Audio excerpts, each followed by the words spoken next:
मकर संक्रांती उत्सवात नागपूर शहरात नायलॉन या मांजाचा वापर होऊ नये याकरिता नागपूर शहर आता सतर्क झाले आहेत।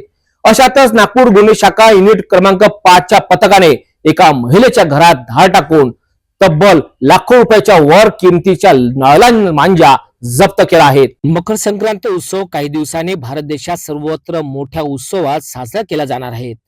विदर्भातील नागपूर शहरात याच उत्सवात पतंग उडवण्याचा मोठा नांद असतो।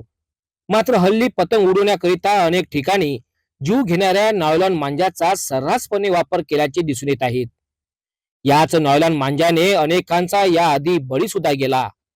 अशात आता नागपूर पोलीस सतर्क झाले असून ठिकठिकाणी पोलिसांचे धाड सत्र राबवित आहेत। या दरम्यान आता पुन्हा 11 डिसेंबरच्या संध्याकाळच्या सुमारास नागपूर गुन्हे शाखा युनिट 5 च्या पथकाने हुडकेश्वर पोलीस स्टेशनच्या हद्दीत छापा टाकला।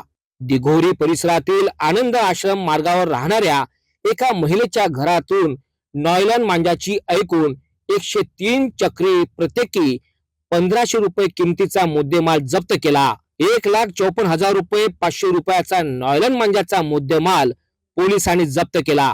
या कारवाईत महिलेविरुद्ध कलम 5(15) पर्यावरण संरक्षण अधिनियम सह कलम 223 अंतर्गत हुडकेश्वर पोलीस स्टेशन येथे गुन्हा दाखल करण्यात आला।